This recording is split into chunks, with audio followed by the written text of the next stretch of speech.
going on, everybody? Zack Rosenblatt here with Mike Kaye for the latest episode of the No Huddle Show. We're back here at NovaCare Complex. Training camp is here. Sorry we took this long to get you guys some episodes, but it's been a little hectic the last few days, and we needed our producers to be around to publish it. But here we are. This is the end of day 5, right? Or 4 if you don't count the first one. That was 10-10-10. Mm-hmm. We've learned a lot already.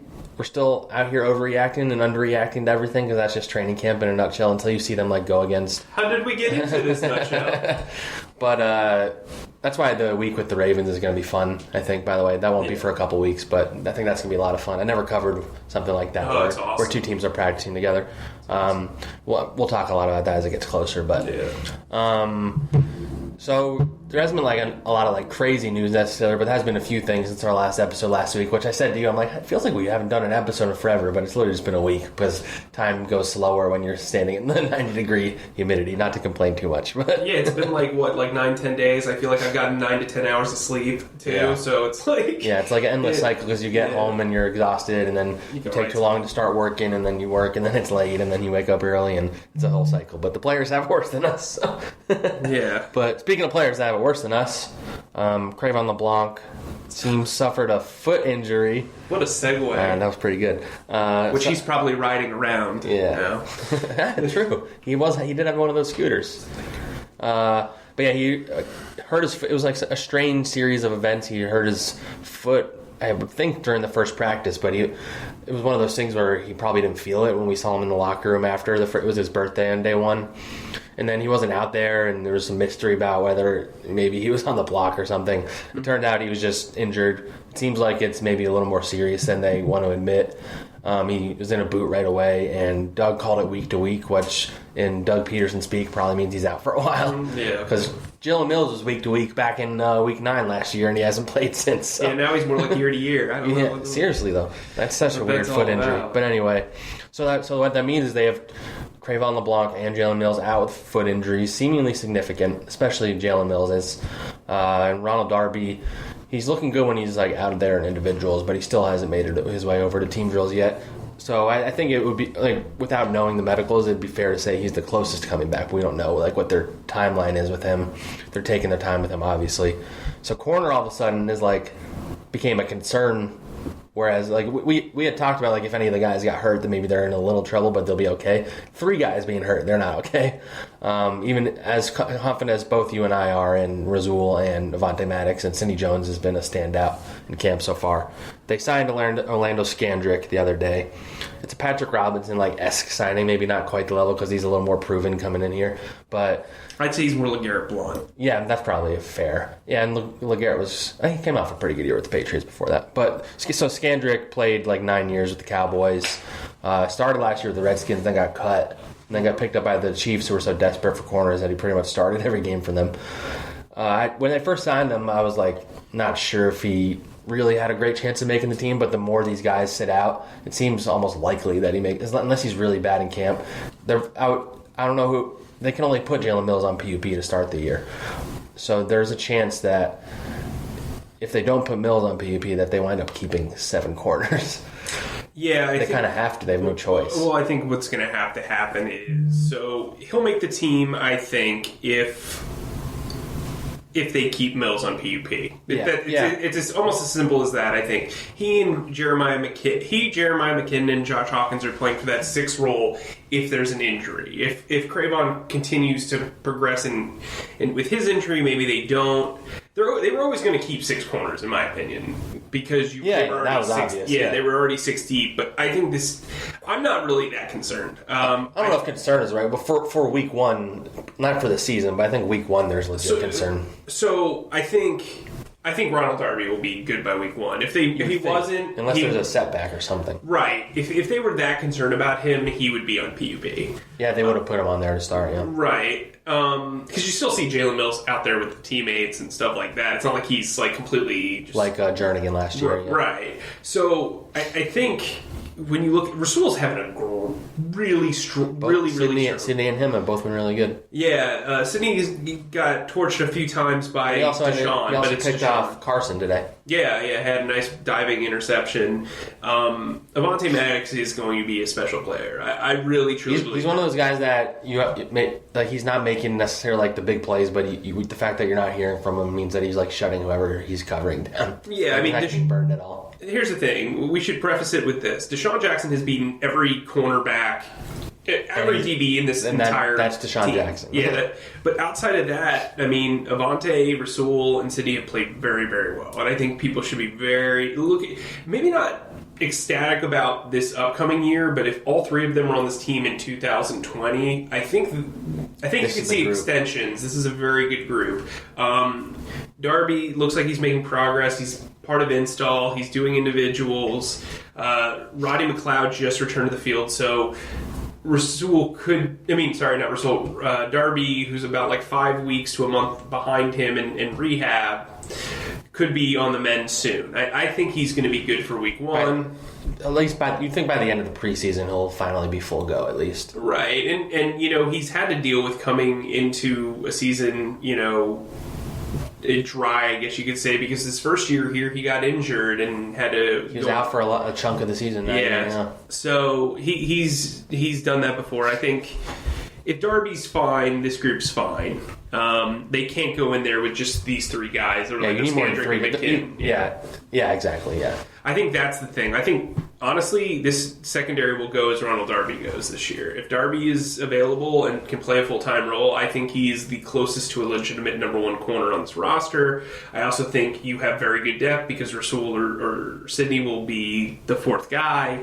I'm not really concerned about Mills. I don't really think he's almost like icing on the cake, honestly. Right, yeah. Whatever you get out of him, awesome. Because they are. I mean, that's fun. Like the three guys that are playing right now and playing well are the only three guys under contract after this year, and these are the guys that led the secondary at the end. I mean, LeBlanc was a part of that, but he's not as important to the future as these three guys. Right, and I think so. If, looking at it from the outside perspective. Let's say they do have to go into the season. Darby has to miss week one. And so against Washington, they have, and Mills can't play and Cravon can't play. And you go in there with Rasul, Sidney, and Avonte, and then maybe McKinnon and Scandrick. So you've had to stash. Well, no, maybe they'll just stash they four. would just keep one of them, yeah. Yeah, so let's say McKinnon or whatever. I mean, I think you're looking at in base, you're looking at Avonte and Rasul, and then Sidney comes on and Avonte moves inside. I think that's a pretty solid. Seems like that's what's going to be going on. Whoever it'll be Darby and Maddox in base is my prediction probably. If Darby's healthy and the way he should be. They want Sidney Jones to be that guy, I think. Yeah, and I mean, I think we need to see it happen in games before we can hand him that, obviously. Yeah, people talk about his durability, but all I've done since the offseason is see him dive for things. He even dived at the Carson Wentz charity game. It's not like he's reticent about Yeah, he's not playing scared. He's not, which is good. Yeah, there's no hesitation with him, which I think is very good. Let's see if he can hold up throughout the rest of the year. Yeah, we'll say one. We're going to get into some good, bad, and ugly from what we've seen from camp so far. Maybe the ugly should just be called Clayton Thorson. Why are you going to spoil it? That's just what the name of the section is going to be this season. But I would say before we get into that, one good thing is that while there are a lot of guys banged up, especially on defense, generally this is as healthy as they've been in training camp in a couple years. That sound you hear is the collective knock on wood from every Eagles fan. But I mean, everybody on the offense has pretty much been out there, right? Besides Corey Clement. Mm-hmm. Well, Mac Hollins, it's a new injury, actually. So I don't know if he's going to be in the team this year at this point. Especially because... Well, what's weird is he went out in full pads and I know, everything. So we all thought he was going to play, and then he didn't even do individuals. Yeah, I mean, it's the saga of Mac Hollins continues. He's going to write a book, and it's going to be great. But yeah, so this was day 5 today. We're not going to recap the specific practice as much as just everything we've seen so far, but let's start with the good.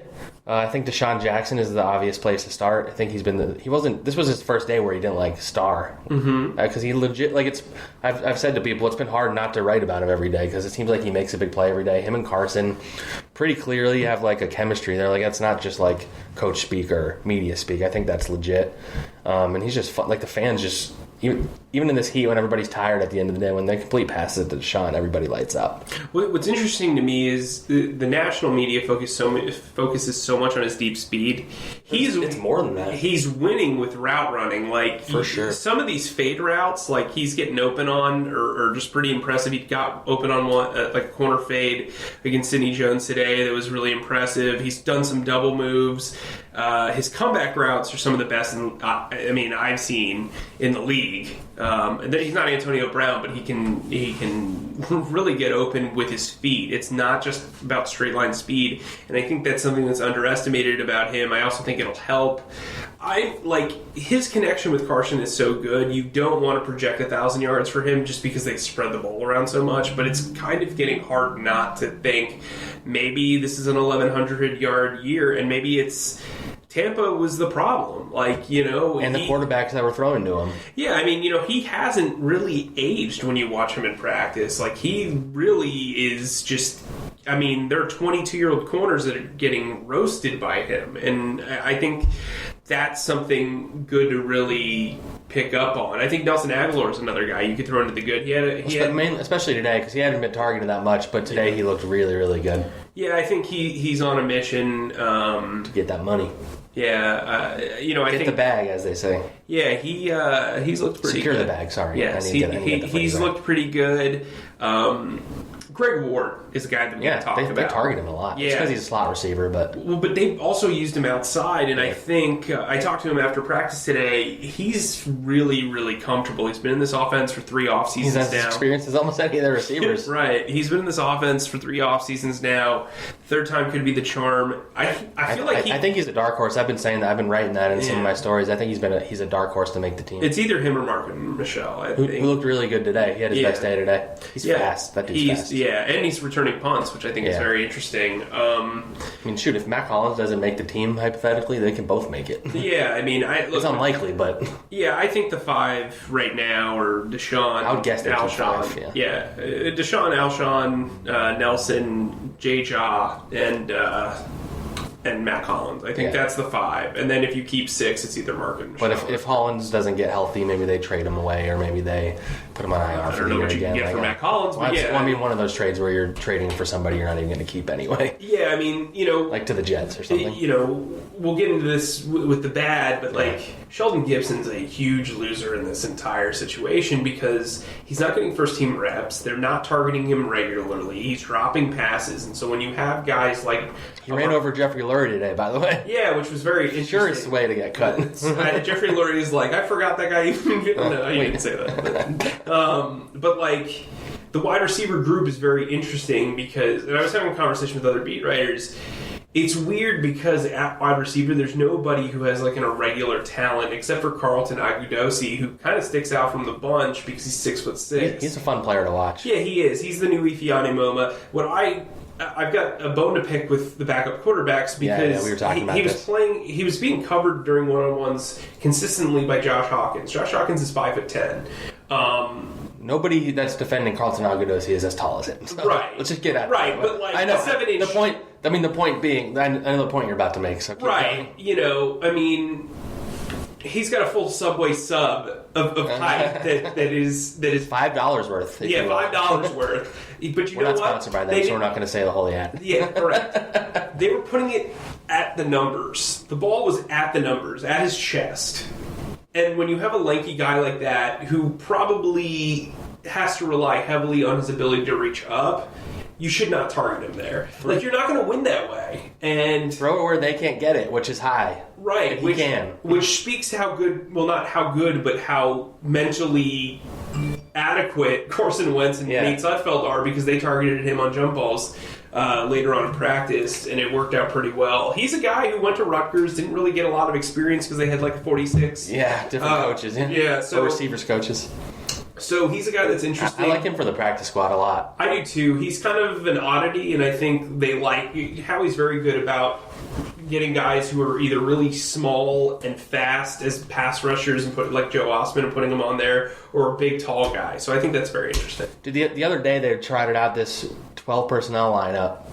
Carson Wentz at quarterback, they had on the outside Carlton Agudosi and Zack Ertz, and on the inside they had Alshon Jeffrey and Dallas Goedert. Like that's like the I don't even know what you call that, but that's huge. There's no lineup. There's no team that can do that because you can put Goddard or Ertz on the outside. You can put Alshon or Agudosi. I mean, maybe Agudosi. You replace him with J.J. Arcega-Whiteside in reality, but it worked. Dallas Goedert was like wide open in the middle of the field. Like, I don't know how you defend, especially if it's like closer to the red zone. Yeah. If Agudosi can become something like that's just like a future package that could be unstoppable. It was just really fun to see that. Yeah, it's cool to see. I guess a jumbo package for the offense. Yeah. Yeah, that was cool. Miles Sanders looked really good the last couple of days. I think he's a lot shiftier than I realized. Yeah. Oh man. Well, that's his thing. Like, that's why you got the shady. One thing I did see, I thought it was interesting that they were doing their no huddle or whatever 11 on 11 today, and when they were in the red zone, they handed it off to him instead of throwing it, and he scored. It was a good play. I think they're giving him a chance. I still am of the belief that at least the first half of the year, Jordan Howard is going to be getting more touches, but. And we need to see this in games, but he's definitely like convincing me that like, all right, maybe he's as good as everybody said. I mean, he's got to work on his blocking. He has blocking and pass catching, and he made a good catch today. Yeah, there was so they got the matchup they wanted. They got a mismatch between Sanders and Vinnie Curry, and Sanders ran a wheel route, and Curry was way behind him in coverage, but there was a safety over top, and Carson Wentz, an absolute dime 15 yards downfield, to Sanders, and he caught it in stride and picked up a big gain. That's something that I think is understated about Carson. Carson's done a really good job of targeting running backs down the field and connecting with them. Like there's like a very good rhythm to his throws for guys out of the backfield. He's got very good timing there. Somebody he does not have very good timing with yet is we'll get into J.J. Arcega-Whiteside. So we're talking good, right? Well, so let's do our Carson Wentz discussion because somehow we went this long without like fully talking. Yeah, about well, you got to bury the lead sometimes. Yeah, we got to make people. It's like on the news where they bury the best part at the end of the news. You used to work for a news station, you know how that goes. Yeah, I do. But so Carson. Overall, he's been pretty. Like if you just look at the overall 5 practices, he's been pretty awesome. Yesterday, which was Monday, was his best one, like by far. Sure. He was on the money, lights out. Like he was unreal. I was a little higher in his performance today. I maybe used a little hyperbole when I tweeted out my observations today. Stellar is not the right word, but I think he was really good. He had some phenomenal throws. He had some bad ones, but I mean, with the way, like by the end of practice, it didn't seem like anybody wanted to be out there anymore. So. Yeah, I thought it was an interesting day for him, right? Because he did make some really impressive throws, but I'm kind of blown away by the lack of chemistry he has with J.J. Arcega-Whiteside. Not that he needed to immediately, be lights out with him. He's still a rookie, but their timing just seemed pretty off. Is that fair to say? Yeah, and it's weird. They haven't done red zone drills at all yet, which seems weird to me. I can't remember last year when they started doing them. Maybe it's on purpose. I don't know. Yeah, sometimes you wait. But Arcega-Whiteside kind of has been invisible a little bit. He wasn't running with the first team. It was Mac Hollins, and then it's been Greg Ward more than him, I would say. So he hasn't really been targeted that much. And so today he was targeted more, and it wasn't his best day. And some of it was communication maybe, or just not being familiar with Carson yet. We haven't seen as many of the flashes. He did have the play of the day, and Carson Wentz doesn't really deserve credit for it. Yeah. He was targeting Aguilar. I'm not sure what defensive back was there, but somebody deflected it right into his arms. He ran all the way 80 yards. Everybody went crazy. Yeah, it was kind of on a day where there wasn't really a play of the day. Like that was the play of the day. It was kind of reminiscent of when the Eagles played the Chiefs a few years ago, and then Zack Ertz caught a pass off a helmet or whatever, and. Ended up lost that game though. Yeah, they did lose that game. Well, one of their few losses that year. Yeah, and I also thought Carson. I thought Carson. So the defense won day 1 of padded practice, in my opinion, and then I felt like Carson dominated day 2. This was more of an even practice. Yeah, today was even. And I think it showed what Carson is. The medium, like what he is, like. Sorry, median, of what his performance can be. You know what I mean? Yeah, like not amazing, but not bad. Like, which is they'll win games with his performance today. Right. If he plays the way he performed in practice today, they're in really good shape. Yeah. And you, as you wrote in your article or the recap, he's got so many weapons. Yeah. Like, it's unreal. Like, it's somebody else every day. Even guys like Greg Ward are like so far down on like your thought process, but that's a guy that he's really athletic and he's like intriguing, and he's been intriguing for the last 3. He can play quarterback in a pinch if they need him to. I mean, Alshon Jeffrey, when you really he was pretty good today too. But yeah, it was a little quiet. Yeah, it was quieter. I mean, that's the thing, because he doesn't go deep, so it's like. Practice-wise, I don't know if you're going to see a lot. There's a good, on the one-on-ones, he had a good, like, fade to the sideline that he caught. Rasul also, Rasul took credit for Alshon drop. Yes. Is what I would say. Hey, listen, you got to take where you can get him. By the way, we haven't talked about easily the best player on this roster. The next Reggie White, you might say. Joe Osman. Joe Osman. Dude. Reggie White wishes that he was as nimble. Dude had 3 sacks today, and he's had sacks probably every day. Again, you have to remember he's going against second, third team offensive line. And he wrecked Jordan Mailata today. Yeah, which is probably more bad for Mailata than good for Osman, I would say. Yeah, probably. I still don't know how he makes this team, but like he's going to make it hard for them. At least he needs to do it in games. If he's I've seen, I think Michael Kiss calls him like this year's Steven Means. He's like, he's a training camp guy who seems to get a lot of pressure. All the coaches talk about him. The teammates love him. Yeah, you talked to him in the locker room today. Yeah, I did. He's a guy that doesn't take anything for granted, and I think that's really smart. He's still very wide-eyed. He's always watching film. I always see him watching on his iPad. And he's always learning, and he's always asking for tips. I've seen him sit with Vinny Curry. I've seen him sit with Brandon Graham. I've even seen him sit with Malik Jackson. Like, I was walking by, and I overheard Malik Jackson, I have a minute if you want to. Like, well, Michael Bennett last year, he always pulled him aside, too. Well, I think what's interesting about... So, we get caught up in these players' personalities, but something that I always find very interesting is when you're humble enough to say, hey, I don't know. Yeah. And Joe Osman is a guy who constantly says, hey, I don't know this, I want to learn.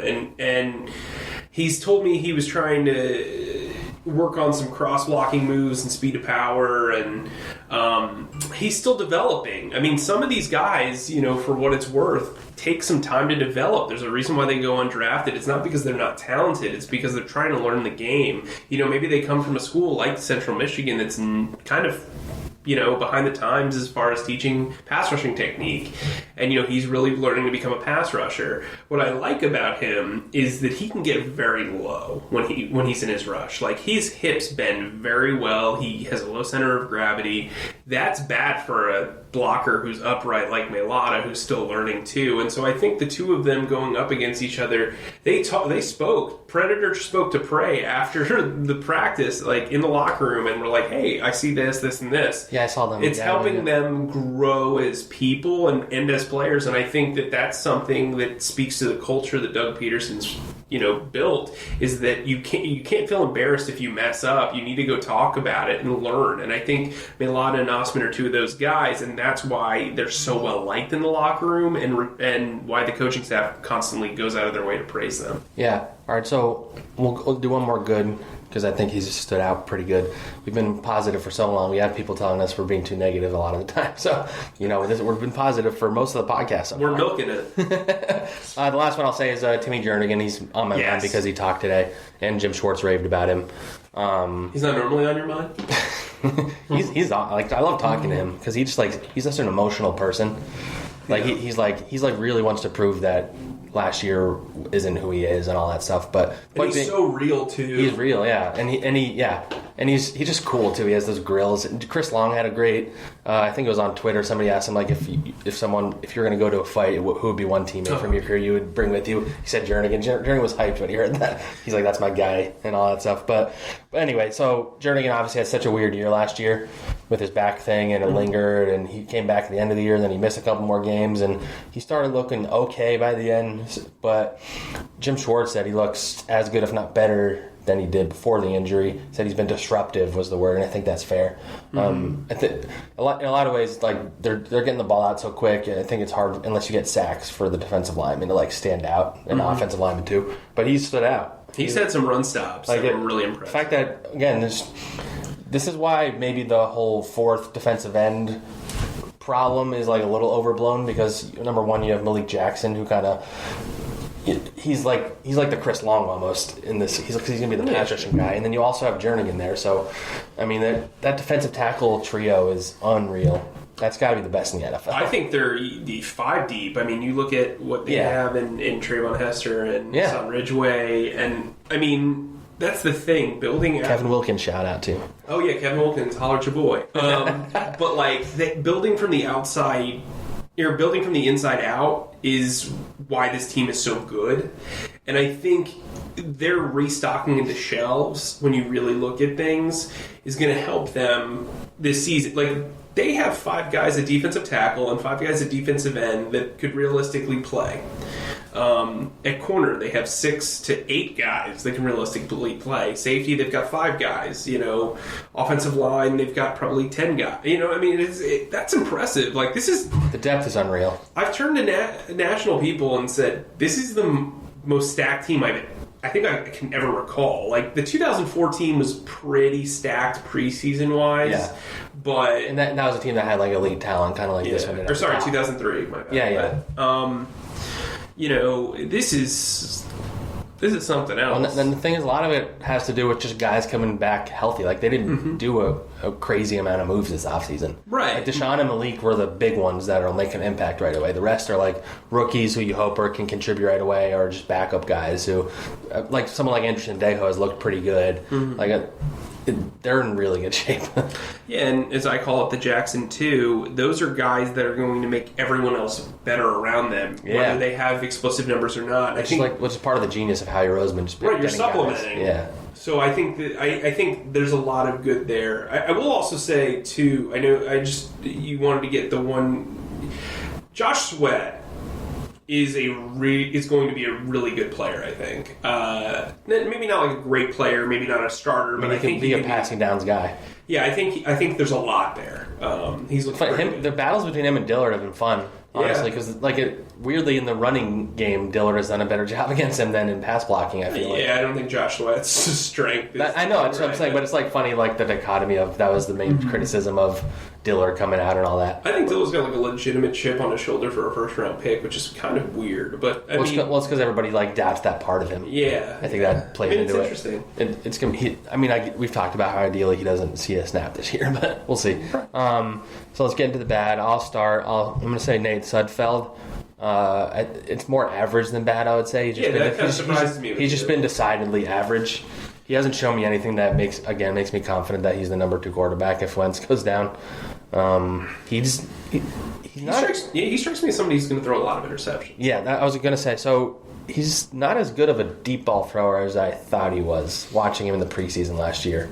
Because him and Shelton Gibson really have like a connection and they look pretty good together. Mm-hmm. Maybe it was more Gibson just being really fast. He's underthrown a lot of guys on deep balls. And overthrown too. And the accuracy's not good on them. So that part's you don't need your backup quarterback to have a cannon of an arm, but ideally he can throw it far down the field. But if he can just be good in the intermediate area, then you just need a guy who can manage the game. Maybe he's not going to be a star in this league, but if he can be and I don't know if he's shown that yet. I know we need to see it in a game and all that stuff, but I would say he's maybe not bad, but average. He's got a bit of a slow processor. Yeah. He is very slow to get the ball out, and I think Nick Foles didn't look good in practice. No, he was, even dating back to college, he was a bad practice player. I mean, he's looking good in Jacksonville, but against the comparison... and they're also only showing the good highlights, too. I saw some of the highlights of Foles, throwing deep ball. I mean, the one where he just throws it up and then the receiver doesn't get it because that's classic Foles. Yes. It is still weird, honestly, seeing him tweet out Duval and all this stuff. That's odd. Let's stay focused. Sorry. Nate's a guy that I do agree with you. I think he can really thrive in a West Coast system if set up properly, which means have those weapons. I would like for them to take Carson off the field for a practice and let Nate kind of the first team. Yeah, get some first team reps, because I think that's very important. We don't know what Nate is. He could be throwing to guys that are working at Verizon Wireless. He's still an enigma for sure. Realistically, the talent isn't all there. Again, I think he's going to be an enigma till even past the preseason. Until the real bullets fly, I think he's going to be an enigma and somebody you're going to worry about and question. So we're just doing bad. So not like Josh Perkins, I thought, really had an opportunity to come in you were here. talking about him as a fourth tight end. Yeah, and force a fourth tight end, and he has dropped so many passes. They throw it to him a lot, so it's noticeable. Right. Richard Rodgers got the bulk of the targets. Like, they hadn't targeted Richard Rodgers. Sudfeld targets Rodgers and Perkins a lot. But Rodgers dropped some passes too. I don't know if it's that the ball is not on target or what, but it's weird. Like, all the backup tight ends outside of Goddard and Ertz have just, like, dropped a lot of... Will Tye, too. I don't know how Josh Perkins makes this team now, because I know it's only been a week, but, like, when you have wide receivers emerging and the running back position is relatively deep, especially based on tenure, I don't know how you go about doing that. We don't need to elaborate. You already mentioned him earlier. Shelton Gibson would be another bad one. Oh, man. We've talked. It's pretty much the same discussion with him. Yeah. He's a good kid, though, so it stinks. But, yeah, he's just kind of... He goes with, like, the third strings a lot of the time. Zack Brown is a guy. Yeah, I just haven't noticed him, honestly. So he's been getting a lot of work with the second and third team, and for a guy of that ilk, it's kind of odd. Camus Grugier-Hill is right. Oh, we didn't mention him for good. He's been really good. Yeah, well, because you'd have to put him in great. But Camus has run away with this. He is a starting nickel linebacker. With Nigel not practicing, by the way. Yeah, I actually think he's looked better than Nigel did in games last year. Yeah. Granted, it's practice. Dude, I warned people before training camp that Zack Brown isn't like an absolute lock to make it. I would be. He seems. It'd still be surprising if he was good. Right. He seems to me like a guy that could be a 2-down linebacker who maybe starts like the first couple of weeks of the season and then slowly fades into a role that, kind of a Wisniewski area. Oh, speaking of Wisniewski, when we're talking about bad, yeah, he had the bad snap stretch there. I mean, dude, like... Get Fabiano in the mix, man. Yeah, like, at some point, I mean, he's had a bad snap almost every practice, and multiple at some of them. I wonder how motivated he is after, like, such a weird offseason. Not to, like, accuse him of not being motivated, but, like, he had that weird year last year, and then nobody wanted to sign him. I think he's been humbled. Yeah, for sure. And, That's a good way of putting it, yeah. I see him after in the locker room, and he's not very chipper, but then again, he's never been that really guy. was, yeah. So it'll be interesting to see if he can get out of this funk. He's a veteran. He's got experience. He started several games at center early on in his career. He did have the snapping issue in Jacksonville, and that's why that was part of the reason why he was not re-signed. How do you feel about the backup center position? Because it is going to be important if you're saying, hey, we'll just move Isaac over. I know. Gun to my head, I feel like that's what they would do if a game was tomorrow. Are you really trusting Wisniewski to play guard at that point still, though? Right. It's a very weird situation, and I think... you're not going to have tons of depth everywhere, but it is something that I'm a little puzzled by. We didn't mention, Brooks is out there individuals, which we did not expect at all. Yeah, that's pretty... it's unreal. Like, that dude's a warrior. And he looks good, too. I'm still not 100% sure he's going to play week 1. I know that's his goal. But, like, the fact that he's out there right now, 6 months after he tore where Sheldon Rankin suffered the same injury in the same game, and he's out right now. Yeah. I mean, and he called us, the media, out. Yeah. And he's probably the first person that I've kind of been on the side of a guy who's called us out. Yeah, no, it makes a lot of sense because what happens we obviously don't see the medicals, so you hear Achilles and you assume, okay, this dude's missing the ear, and we've been saying that, and he's been hearing that, but we didn't know what was going on behind closed doors. Yeah, for sure. I mean, it's again, it's interesting. I think. Well, it doesn't help that the Eagles don't tell us anything about it. Yeah, you know what? That is the root of the issue, and I think it creates, intentional or not, I think it creates an adversarial relationship between play. Because you immediately assume you have, we're in this media world where it's, we need the information to make justifications for certain things, and to... it was weird not seeing Cravon LeBlanc out on the field. Typically, if a guy's injured, he's on the sideline still. So, again... So everybody starts speculating and blah, blah, blah. Correct, yeah. All right, so any more bad before we get to the ugly? Let's just talk about Clayton Thorson. Let's just do it, please, because I've been waiting. Let me recap, and then you can react. So, he was... The first few days, he was bad, as bad as he's been in the minicamp, inaccurate, whatever. But then, so Monday, first throws, what many in the Eagles media have called the worst throw they've ever. It's probably hyperbolic, but it was bad. It was a deep throw. I described it to Jimmy Kempsey today. I was like, it's like how it looks when I throw a ball, which is really wobbly, and it was all the way down the field. It wasn't anywhere near the receiver. I forget who the receiver was. I don't remember, but it's like if every time slows down and we're doing this. But that was the number one. Number two was today, which almost arguably could be worse. It was worse. And because to give you perspective, like from my angle, like I'm like on the opposite side of the field, so all I saw was him roll out to the right, and then I saw the ball like bouncing on the ground, like 5 yards in front of him. So I'm like, did he just throw an incompletion? Like, what just happened? Boston Scott, I guess he was just rolling out. He was supposed to throw a short pass to Boston Scott. He like threw it at his feet or something and missed him by a few feet. I mean, I don't mean to be an NFL quarterback. I don't mean to give you the R.L. Stein narrative on this, but I was watching this, like, I see it vividly in my brain, okay? So, like you said, Clayton ran out. It was a design. It looked like it was a design rollout to the right. Boston Scott wide open in the flat. Thorson throws. I guess he's right-handed, and I'm motioning with my left. I mean, they can't see you, Mike. I know, but I feel like you need to be engaged in this process. So he throws, and the ball didn't look like it got away from him. He throws it maybe 3 yards in front of himself, and it just punishes the ground with the amount of like torque that he put on this throw into the ground. Boston Scott turns around, gives like a puzzled what just happened? Like body language. The ball is probably 3 or 4 feet away from him, or 3 or 4 yards away from him.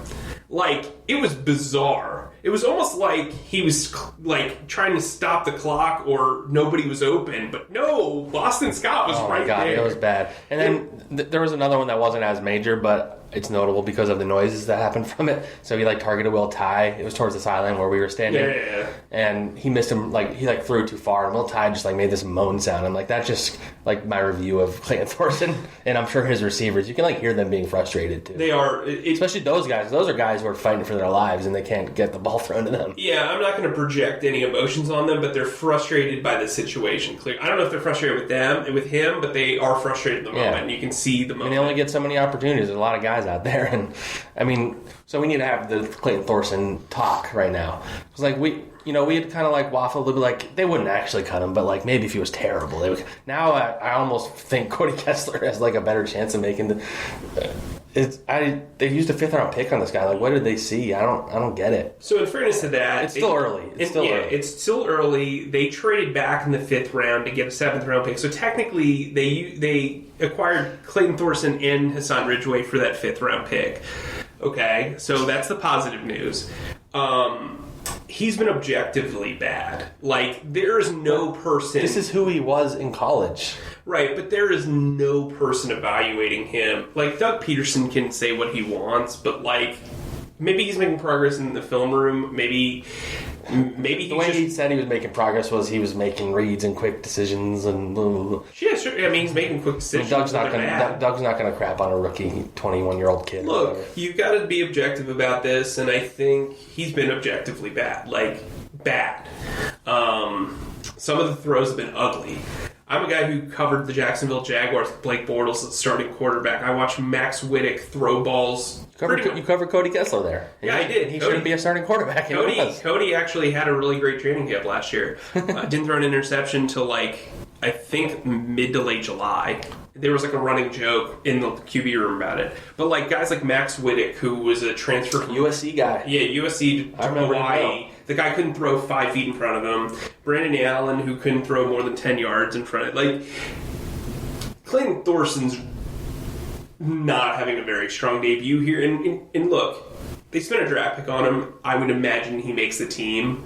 If it's a fair competition, Cody Kessler's blowing him out of the water. It's not close. And that's purely out of Cody Kessler just not making a lot of mistakes. Yeah, he's been normal. And he's actually been targeting... And he's thrown a few deep balls that have been pretty good. Yeah, which is for a guy who you've said can't throw the ball that far. Right. He's looked comfortable, and I talked to him the other day, and he said, this offense... I've been working with Nelson Aguilar, who's helped me open up this offense. USC connection. Right. The only connection that Clayton Thorson really has from college is Godwin Igwebuike, who he threw an interception to in the second minicamp practice.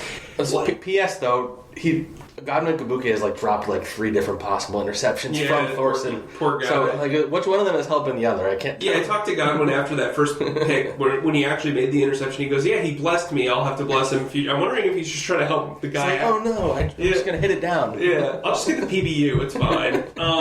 It's very weird. And if you watched his tape after I didn't watch him coming out of the draft, but I watched it after he got drafted. And Thorson, you're saying? Yeah, Thorson. I watched 5 games just to give a really good feel for him, and the tape was not very impressive. I told you, and this is just an assumption, when they drafted him, I guarantee you that Doug Peterson saw himself in Clayton Thorson. From a body type. I was talking with some reporters earlier, it's who was fighting for Thorson in that draft? If they, so hypothetically, if they do cut him and he makes it through waivers, that'll pretty much say what Joe Douglas thought about him coming out. Right, yeah, I mean... hypothetically. I think... I don't know this for a fact. If he goes in the preseason and throws like he is now, there's not going to be a team that claims him. Yeah, well, maybe that's what you hope. You never know. Yeah. All right, we've been going pretty long, but we had to recap a bunch of days. We'll try and get another podcast in sooner, maybe later in the week. You down with that, Mike? Yeah, I'm down. If we survive this heat. They'll be in kind of game week-esque type thing starting on Thursday. It was live hitting today, by the way. I don't know if we... Yes, okay, so they tackled to the ground, but it was not very clear until midway through practice because some drills were not. Yeah. And there was one instance where DeAndre Hall threw... I'm trying to remember who it was. He threw Boston Scott, I think, to the ground, and he got up and he was like, "Man, Wait, who did that? DeAndre Hall, I believe, threw Boston Scott to the ground, and I was surprised by his reaction because it wasn't clear whether it was tackling to the ground yet because it was the first or second play with the second team, and it was a physical practice. You brought up the Miles Sanders touchdown. He went through a wall of bodies. That was an impressive run. He hit that hole pretty hard. So I think it's good. I think they only have 2 of these live practices during the so they'll only have 1 more. I'm not sure when it'll be. Probably sooner than later, actually, because the preseason games are kind of like live hitting practices in a way. Well, and I think the Ravens joint practices might be live too if they're anything like the Jaguars Buccaneers ones that I've seen. But look, I think the Eagles have been relatively healthy. That's the biggest takeaway, from those first 5. But I also think guys are starting to emerge. Jeremiah McKinnon's a guy that I would pay attention to on Twitter when we're doing our live coverage. Boston Scott, Greg Ward, some of those guys. I'm somebody who really likes to study the entire roster. I get made fun of all the time. Not by Zack, because Zack understands that you have to cover all Zack, but not Zack Rosenblatt. Yeah, some other Zack. Great Jason Peters story, by the way. Actually, you really should check out the Jason Peters story. Very, very cool story. Very proud of that one for our little outlet.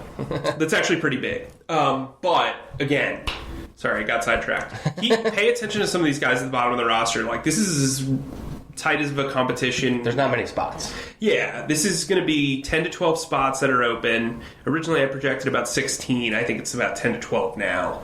And especially now if Scandrick's here stealing one away, too. Right. I would pay attention to the bottom of the roster. The top of the roster is very, very good, but the bottom of the roster is going to be very interesting over the next couple of weeks. And that's the area where you live and breathe. It is. One would think I have an East-West Shrine Game notebook. All right, we'll end on that note. Leave some comments, write some reviews. Make sure you subscribe. We're on all the apps, Apple Podcasts, Google Play, Stitcher, SoundCloud, all that good stuff. Thanks for listening, and we'll see you guys soon.